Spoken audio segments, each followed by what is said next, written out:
ابھی آپ کو بتائیں کہ لاہور میں تحریک انصاف کے مرکزی رہنما اسد عمر اور دیگر جیل روڈ آفس میں پریس کانفرنس کر رہے ہیں کے بارے میں اس پہ کھڑا ہوں. اسی کمرے سے میں نے پریس کانفرنس کر کے تفصیل سے دلائل کی بنیاد پہ بتایا تھا کہ کس طریقے سے پروہیبٹڈ فنڈنگ کیس جو ہے ممنوع فنڈنگ کیس کے اندر الیکشن کمیشن نے حقائق کی اور قانون کی خلاف ورزی کی ہے. میرے کوئی ذہن میں اس میں ابہام ہی نہیں ہے. اور آج کل جو ابھی ہو رہا ہے جس کی بھی ہم مزید بات کریں گے یہ الیکشن کی تاریخ والا کہ الیکشن کمیشن ایک فریق ہے, وہ ایک سیاسی فریق ہے, وہ ایک غیر جانبدار آئینی ادارہ نہیں کے طور پر نہیں کام کر رہا. اس لیے میں نے اپنے وکلاء کو ہدایت دی ہے کہ وہ جواب واپس لیں. ایک اس کا ترمیم شدہ جواب آج ہی جمع کر دیا جائے گا جس میں وہ جو پیراگراف ہے جس کی وجہ سے کوئی ابہام پیدا ہو رہا ہے اس کو ختم کر لیں اور کوئی اس کے اندر نہ ان کے پاس یہ قانونی حق حاصل ہے. آئین کے اندر بالکل واضح ہے آرٹیکل 204 کے اندر کہ ان کے پاس یہ اختیار نہیں حاصل ہے. صرف ہائی کورٹ اور سپریم کورٹ کو یہ اختیار حاصل ہے, کنٹیمپٹ کا توہین کا اختیار جو ہے. اور جو حنیف عباسی کیس تھا اس کے اندر سپریم کورٹ جو ہے وہ واضح فیصلہ کر چکا ہے کہ الیکشن کمیشن آف پاکستان ایک عدالت ہے ہی نہیں. وہ عدالت بھی اگر ہو تو وہ بھی آئین کے اندر 204 میں لکھا ہوا کہ صرف سپریم کورٹ اور ہائی کورٹ کے پاس یہ توہین کا اختیار ہے. تو یہ ان کے پاس نہ ان کے پاس اختیار ہے, نہ ہم نے جو باتیں کی ہیں جو ہم نے ان کی جانبداری کی دلائل کی بنیاد کے اوپر ٹھوس حقائق کی بنیاد کے اوپر جو تنقید کی ہے وہ تنقید پہ آج بھی کھڑے ہوئے. اچھا جی, اب آ جائیں اس کے اوپر. میں واپس آؤں گا الیکشن کمیشن کے اوپر جب ہم بات کریں گے پنجاب اسمبلی کی الیکشن کی تاریخ کے اوپر. اب آ جائیے جناب, جو انہوں نے کوشش کی ہے, پہلے انہوں نے ایک رجیم چینج سازش کی آپریشن کے ذریعے پاکستان کے اندر سیاسی بحران پیدا کیا. اس سیاسی بحران کی وجہ سے ایک معاشی بحران پیدا ہوا. وہ معاشی بحران جو ہے ان کی آپس کی لڑائی کی وجہ سے مزید خراب سے خراب ہوتا گیا. مفتاح اسماعیل بیٹھ کے یہاں پر ایک فیصلہ کرنے کی کوشش کرتے تھے, اسحاق ڈار بیٹھ کے باہر سے ان کی ٹانگیں کھینچنے کی کوشش کرتے تھے. یہ میں نہیں کہہ رہا, یہ مفتاح اسماعیل کہہ رہے ہیں, ریکارڈ کے اوپر کہہ رہے ہیں. اس کے بعد اسحاق ڈار صاحب آ گئے. اسحاق ڈار صاحب نے کہا کہ میں جو آئی ایم ایف سے جو ہے یہ تو بات ہی ٹھیک نہیں کر رہا تھا, میں جانتا ہوں آئی ایم ایف کیسے کام کرتا ہے اور میں سب ٹھیک کروا دوں گا, اور ہم جو ہیں وہ زبردست آئی ایم ایف کے ساتھ معاہدہ کریں گے جس کے اندر یہ جو شرائط مفتاح اسماعیل ماننے جا رہا تھا وہ نہیں مانی جائیں گی. لو جی, وہ کہانی شروع ہوگی. ساتھ ہی انہوں نے باہر کی بیرونی جو ایجنسیز ہیں جو پاکستان کی اور تمام دنیا کی کریڈٹ ریٹنگ کرتی ہیں, یعنی وہ یہ فیصلہ کرتی ہیں کہ اس ملک کے پاس کیا یہ صلاحیت حاصل ہے, کیا اس کے پاس یہ استطاعت ہے کہ اپنے بیرونی قرضے وقت پہ واپس کر سکے گی یا نہیں کر سکے گی. انہوں نے ہماری کریڈٹ ریٹنگ گرانی شروع کر دی. انہوں نے کہا کہ پاکستان جو ہے وہ خطرناک حد تک کمزور ہوتا جا رہا ہے اور اس کے پاس صلاحیت کم ہوتی چلی جا رہی ہے اپنے بیرونی قرضوں کو واپس کرنے کے لیے. جب ڈار صاحب کو یہ بتایا گیا تو انہوں نے کہا نہیں ان کو غلط فہمی ہوئی ہے. تو انہوں نے کہا جی لیکن انہوں نے تو یہ کہا ہے. تو کہتے ہیں پھر میں ان سے اپنی زبان میں بات کروں گا.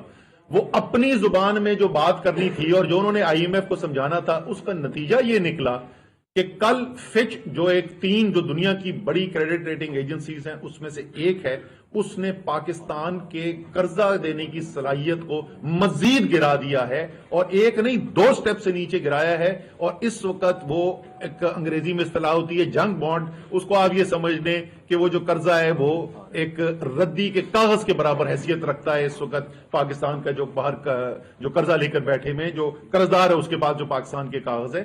یہ صورتحال انہوں نے کریڈٹ ریٹنگ ایجنسیز کے ساتھ کر دی. آئی ایم ایف کے ساتھ یہ فیصلہ نہیں کر پائے, یہ چلتے رہے. یہ بہت باتیں کرتے تھے ہمارے کہ تحریک انصاف نے اپنا آئی ایم ایف کا ایگریمنٹ دیر کیا تھا. اور بھائی دیر اس لیے ہوا تھا کہ عمران خان کی بات میں سچائی تھی, دنیا عمران خان کی بات مانتی تھی. $2 ارب یو اے ای سے ملے, $3 ارب سعودی عربیہ سے ملے, $3 ارب کی کریڈٹ فائنینسنگ فیسلٹی ملی آئل امپورٹس کے لیے, $3 ارب چائنا سے ملے. اور نتیجہ یہ نکلا کوئی بڑا بحران نہیں پیدا ہوا. کوئی روپے کے اوپر جس طریقے سے 100 روپے ادھر گر گیا ہے کوئی 80 روپے کی گراوٹ نہیں نظر آئی. مہنگائی سنگل ڈیجٹ یعنی 10% سے بھی کم پہ رہی جو آج 34% کے اوپر پہنچی ہوئی ہے. تو عمران خان نے تو ٹائم اس لیے لگایا کہ انہوں نے مضبوط بنیاد بنائی ہوئی تھی اور اس بنیاد کے اوپر ایک تگڑی نیگوسیشن کی گئی, معاہدے کے اوپر